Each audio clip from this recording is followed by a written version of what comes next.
Bonjour, toujours avec le module d'endocrinologie et maladies métaboliques et les cours destinés aux étudiants en 5e année de médecine de la faculté de Batna, nous allons aborder ensemble aujourd'hui le cours de l'hypothyroïdie de l'enfant. Le plan du cours est le suivant, commencera par une introduction, quelques données épidémiologiques, comment se fait le diagnostic et clinique de cette pathologie, quelles sont les différentes explorations qu'on pourra réaliser, quelles sont les principales étiologies, qu'en est-il du diagnostic différentiel, et on abordera le volet dépistage ainsi que le volet thérapeutique. En introduction, l'hypothyroïdie primaire ou bien l'insuffisance thyroïdienne chez l'enfant est très préoccupante pour une raison très simple, c'est que les hormones thyroïdiennes jouent un rôle très important, un rôle déterminant aussi bien dans la croissance que dans la différenciation des neurones cérébrales. Elles commencent en utero et se poursuivent même après la naissance jusqu'à l'âge de 3 ans. Il existe deux formes d'hypothyroïdie chez l'enfant. On parle d'hypothyroïdie congénitale quand celle-ci se développe à la période de conception ou bien pendant la grossesse et on la retrouve à la naissance. Deuxième forme, c'est l'hypothyroïdie acquise qui habituellement apparaît après l'âge de 6 mois et elle est secondaire à une destruction auto-immune de la thyroïde. Le diagnostic de l'hypothyroïdie congénitale de l'enfant s'est complètement transformé depuis qu'il y a eu la mise en route ou bien la mise en place du dépistage de l'hypothyroïdie congénitale durant donc ces 50 dernières années. Sur le plan épidémiologique, avant le début des programmes de dépistage, l'incidence était évaluée à 1 sur 7000 à 1 sur 10 000 naissances. Mais après l'arrivée du dépistage qui a été débuté au Québec, l'incidence est passée à 1 sur 3000 à 1 sur 4000. Il faut savoir qu'il existe des variations de l'incidence en fonction des groupes raciaux et des groupes ethniques. Mais globalement, l'hypothyroïdie acquise chez les adolescents, elle touche donc 1 à 2% d'entre eux. Sur le plan clinique, l'hypothyroïdie, si elle est congénitale, elle va se révéler donc dès la naissance par des symptômes d'alerte. Le nouveau-né présente une baisse de la température. Il a des difficultés respiratoires quand il a un goitre volumineux. La prise de ses biberons se fera très lentement et très difficilement. L'enfant passe plus de temps à dormir et il ne finit pas ses biberons. Il a une constipation et les selles dans ce cas-là se font très rares et ceci est plus évocateur qu'il est nourri normalement au lait maternel parce que quand on est nourri au lait maternel, on doit avoir plus de sel. Si les sels se font rares, c'est qu'il y a un problème. Cet enfant dort beaucoup, on l'avait dit, et ne manifeste que peu d'intérêt, c'est-à-dire c'est un enfant apathique. Sur le plan clinique, il y a d'autres signes. On peut retrouver un ictère néonatal qui paraît banal au début, mais il a la caractéristique de persister au-delà du 15e jour. Le cri à la naissance est très caractéristique. Il est le plus souvent retardé dans son émission. La voix, elle est rauque, donc le cri, il est bref et il ne dure que quelques secondes. La respiration de ces patients, dans les cas extrêmes, est brève. Elle est trop bruyante. Et elle est surtout embarrassée en décubitus dorsal. Donc l'enfant, bien le bébé, donc présente donc une gêne quand il est mis en décubitus dorsal. Les lèvres sont cyanosées, la déglutition aggrave la dyspnée donc de ce nouveau-né. Donc ce nouveau-né a aussi la caractéristique d'avoir une chevelure donc qui est très fournie. Donc cette chevelure néonatale qu'on appelle le lanugo ne tombe pas, elle persiste donc plus longtemps. Les cheveux sont secs, cassants et ils sont grossiers, épais. Le visage du bébé donc va être infiltré et il y a une caractéristique, c'est la présence d'une macroglossie. La peau de ce bébé est froide, elle est marbrée, elle est sèche, elle desquame rapidement, essentiellement au niveau des pieds, au niveau des jambes et au niveau du dos et des épaules. L'hernie ombilicale, elle est là et elle est presque constante. Votre enfant est hypotonique, donc la tête ne tient pas bien, donc elle balade sur la nuque avec des réflexes qui vont être retardés ou bien ralentis. Quand on examine le crâne, on retrouve une large fontanelle antérieure et une fontanelle postérieure qui est anormalement perméable, avec des sutures crâniennes qui sont larges. Donc ici on peut associer 3 signes cliniques, donc très caractéristiques, qu'on appelle la triade donc de Dussault, qu'on retrouve au cours de l'hypothyroïdie congénitale. Donc c'est l'association d'une hernie ombilicale, d'un bébé qui est cyanosé et donc aussi donc on peut avoir l'association Donc on a l'hernie ombilicale, on a la cyanose et on a la fontanelle donc postérieure qui est anormalement perméable et élargie. À côté de ces signes cliniques, on peut aussi détecter la présence d'une dissociation staturopondérale, c'est-à-dire que le poids du bébé reste conservé, mais sa croissance staturale est diminuée par rapport au bébé de son âge. Donc elle est le plus souvent donc retardée et on peut la mettre en évidence aussi par la mesure du périmètre crânien qui se développe lentement. Donc on a une dissociation staturopondérale, le poids est conservé versus donc taille et périmètre crânien qui sont donc ralentis. Sur cette plaque, on peut voir donc un bébé qui présente une hypothyroïdie congénitale. Sur la photo A, donc on a l'abdomen qui est distendu avec l'hernie ombilicale et un visage qui est bouffi, une macroglossie. Donc sur la photo B, on voit de plus près donc cette macroglossie, cette infiltration du visage. Sur la photo C, on voit de plus près donc cette hernie ombilicale et sur la photo donc D, donc on a donc un autre bébé qui présente une hypothyroïdie congénitale, comme vous pouvez voir. Donc la chevelure, donc elle est donc très sèche et avec un visage qui est infiltré et une macroglossie donc qu'on détecte à l'ouverture de la bouche. Sur cette photo aussi, donc qui est très ancienne, mais qui est très caractéristique d'un nouveau-né et d'un nourrisson qui présente une hypothyroïdie congénitale.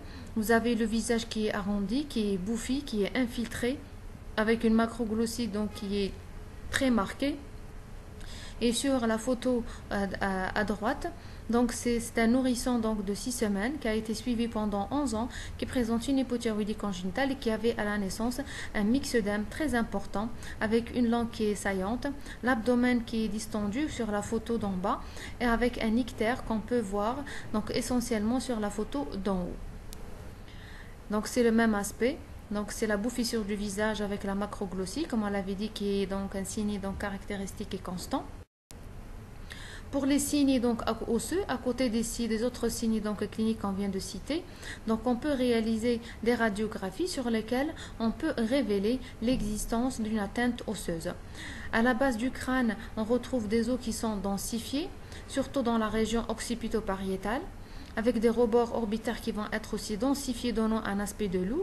Donc vous pouvez voir sur la photo donc d'en haut et à droite.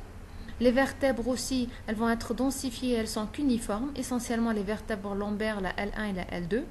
Pour les os courts, on a donc la présence d'une image qu'on appelle l'image en cocarde, avec un double liseré donc périphérique. Et vous pouvez voir sur cette image, c'est une radiographie de face du crâne d'un enfant qui présente une hypothyroïdie, une condensation des os de la base, avec des sutures donc, qui sont larges et une fontanelle qui est ouverte. Si on s'amuse à réaliser une radiographie donc, du squelette, donc du pied et des genoux, on peut déterminer le début de cette hypothyroïdie. Si elle s'est installée avant l'âge donc, de 38 semaines, donc on peut parler d'une hypothyroïdie congénitale avant 38 semaines si vous avez l'absence des points d'ossification qui doivent être normalement présents à la naissance, qui sont le point de Becklar, le fémoral inférieur et le point de Todd qui est le tibial supérieur. Sans oublier parfois donc, la présence ou non donc, du cuboïde. Donc sur cette plaque, on peut voir sur la photo A l'absence des points d'ossification à la naissance. Et sur la photo B, donc on arrive à voir la présence du point fémoral inférieur. Donc sur la première plaque, il s'agit d'un enfant qui a développé son hypothyroïdie donc pendant la période intra-utérine. Et donc sur la photo B, vu la présence du point donc fémoral inférieur, donc ça voudra dire que l'enfant développait son hypothyroïdie après la naissance. Qu'en est-il donc de l'hypothyroïdie acquise, c'est-à-dire après la période néonatale, quand l'hypothyroïdie s'installe au-delà du 6e mois, les signes cliniques sont dominés par le retard statural. C'est un nanisme qui est disharmonieux, à la différence du nanisme retrouvé dans l'insuffisance anti-hypophysaire qui est harmonieux avec l'existence d'une acromécrie. Les cheveux aussi sont rares et cassants chez l'enfant qui présente une hypothyroïdie acquise. Son teint est jaunâtre et infiltré, avec une tendance à l'obésité. Son âge osseux est très retardé et ceci on peut le déterminer sur une radiographie du poignet de phase. Dans les formes typiques, on peut avoir l'installation d'une débilité sévère avec un QI qui est donc diminué. Et si l'enfant donc développe son hypothyroïdie à l'âge donc pubertaire, ce sont des adolescents qui vont être impubères. Sur cette plaque, on peut voir la photo de du même enfant en A, c'est-à-dire avant l'installation de l'hypothyroïdie, en B, donc au cours de l'hypothyroïdie, on arrive à distinguer cette bouffissure du visage, cette infiltration donc très marquée. Et sur la photo C, c'est le même enfant, c'est la même fillette, donc qui présente une régression donc de cette infiltration après la mise en route du traitement par la lévothyroxine. Qu'en est-il des signes radiologiques retrouvés chez l'hypothyroïdie dans l'hypothyroïdie acquise? On avait dit le retard osseux donc est très marqué. Donc, il entraîne le retard d'apparition des épiphyses.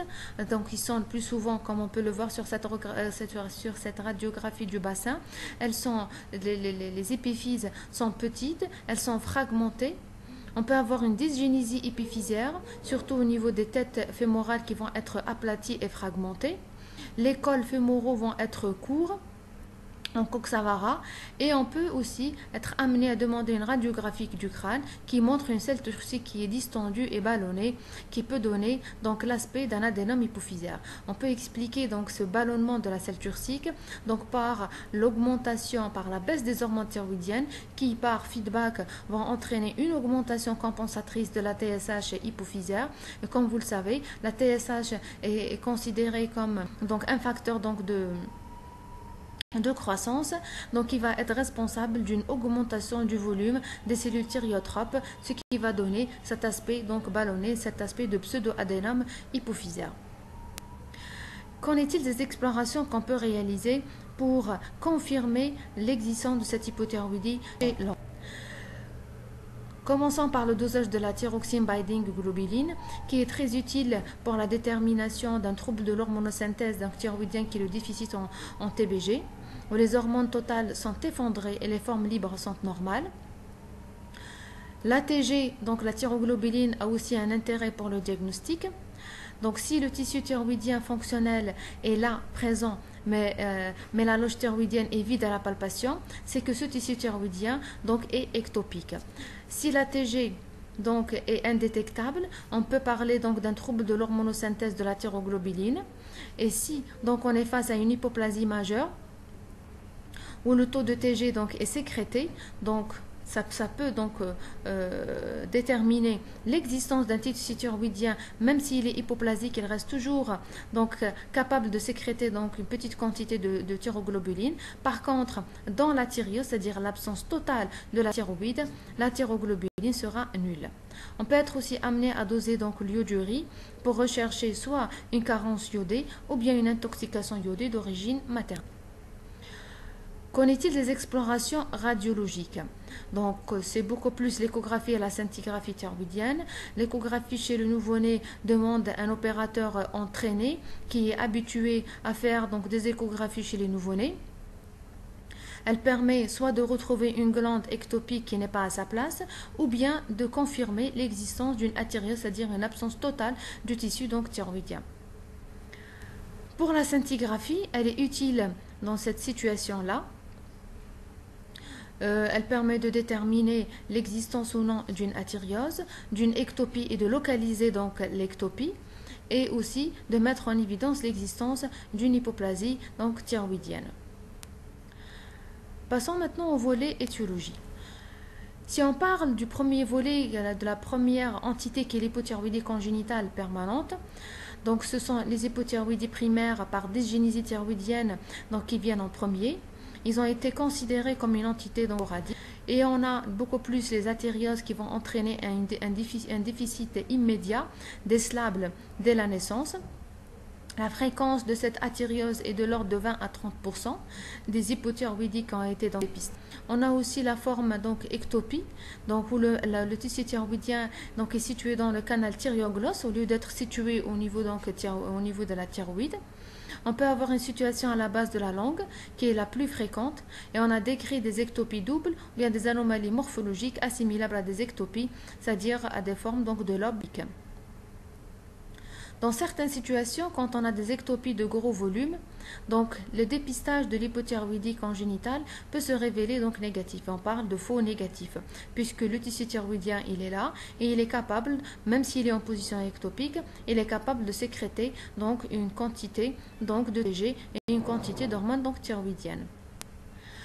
Donc sur cette plaque, on peut voir une scintigraphie donc thyroïdienne dans plusieurs situations. La première en haut, le A, c'est le bébé qui présente une ectopie sublinguale sur la photo de face et la photo de profil. En B, c'est l'absence totale donc de tissu thyroïdien, donc il n'y a pas de fixation sur la photo de face et la photo de profil. Et en bas, donc sur le C, donc sur la photo C, c'est l'existence d'une thyroïde normale avec ses deux lobes, droit et gauche, qu'on peut aussi donc confirmer par le profil.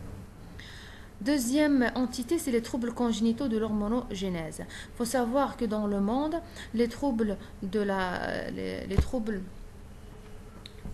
morphogénèse sont plus fréquents, alors qu'en Algérie, ce sont les troubles congénitaux de l'hormonogénèse qui sont les plus fréquents.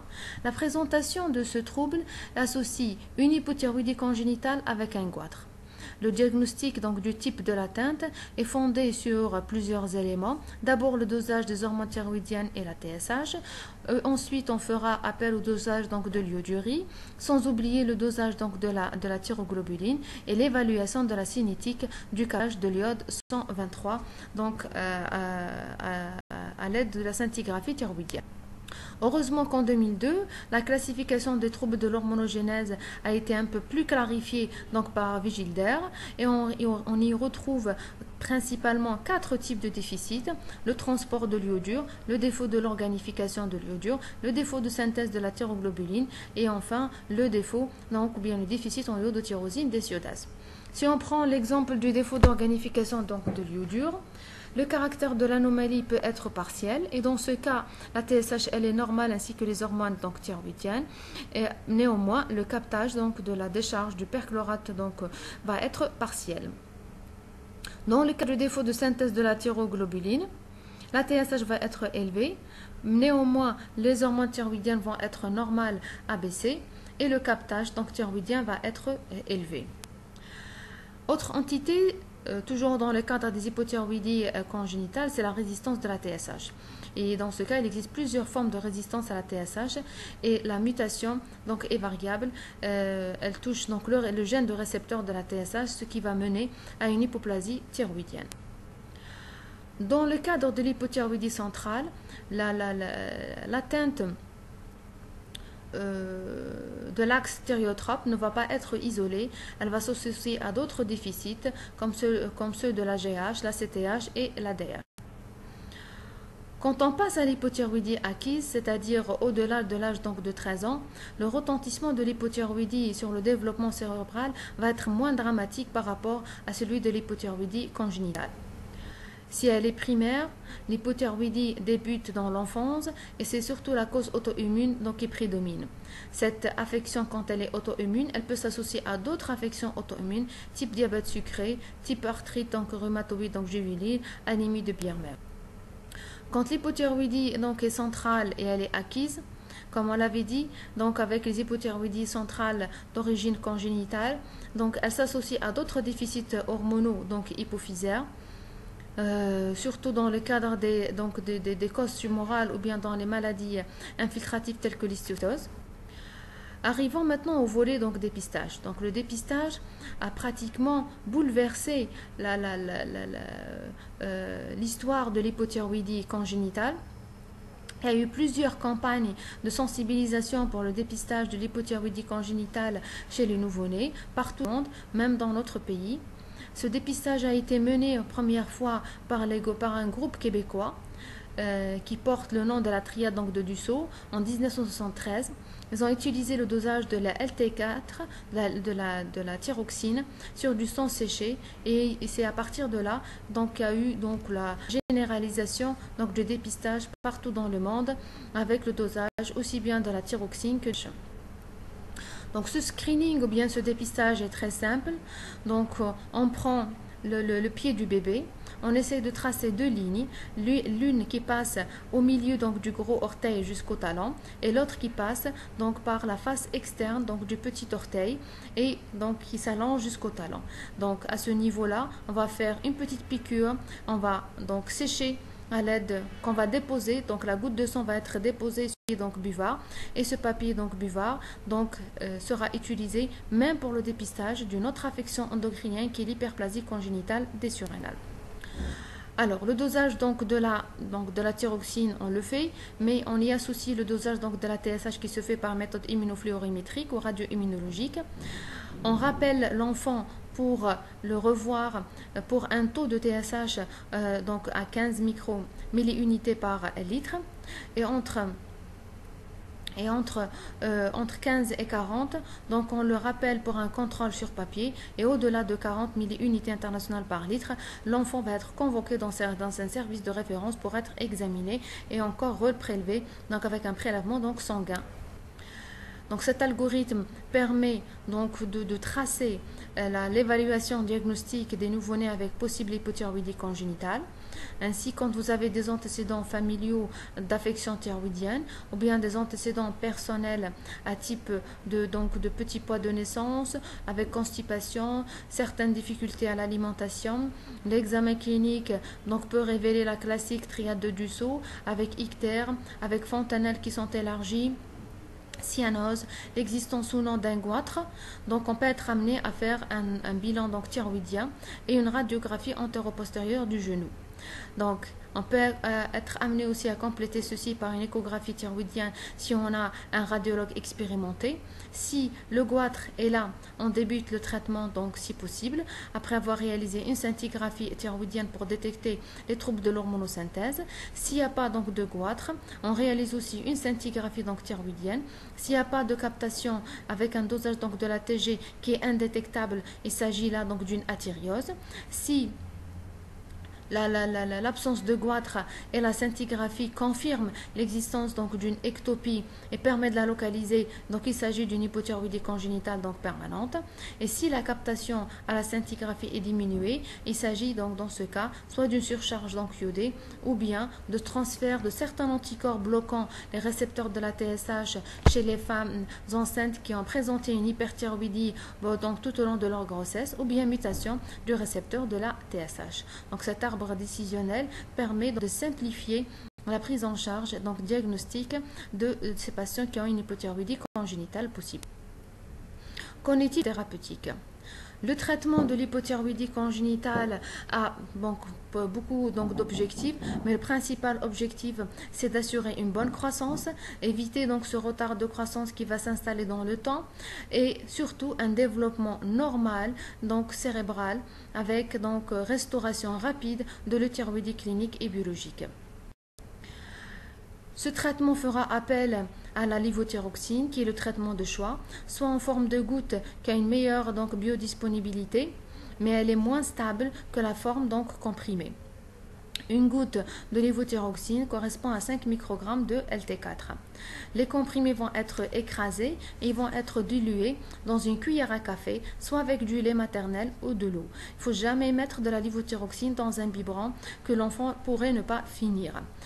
Si chez l'adulte, donc on exige que la prise de la levothyroxine se fasse à jeun, chez l'enfant, donc on peut l'administrer au moins 30 minutes avant l'ingestion donc de son biberon. Si la dose donc est oubliée, elle pourra être prise donc plus tard dans la journée, toujours 30 minutes avant. Si l'enfant vomit dans l'heure qui suit donc la prise de la levothyroxine, la dose doit être répétée. On attire aussi l'attention donc des mamans. On attire aussi l'attention donc des mamans sur l'utilisation de certains médicaments ou bien sur certains apports donc nutritionnels tels que le soja, les médicaments qui contiennent le calcium ou le fer, les sachets ou bien les flacons qui contiennent l'hydroxyde d'aluminium, donc qui pourraient donc interférer avec l'absorption de la LT4 en diminuant l'absorption donc de cette dernière. Qu'en est-il de la posologie?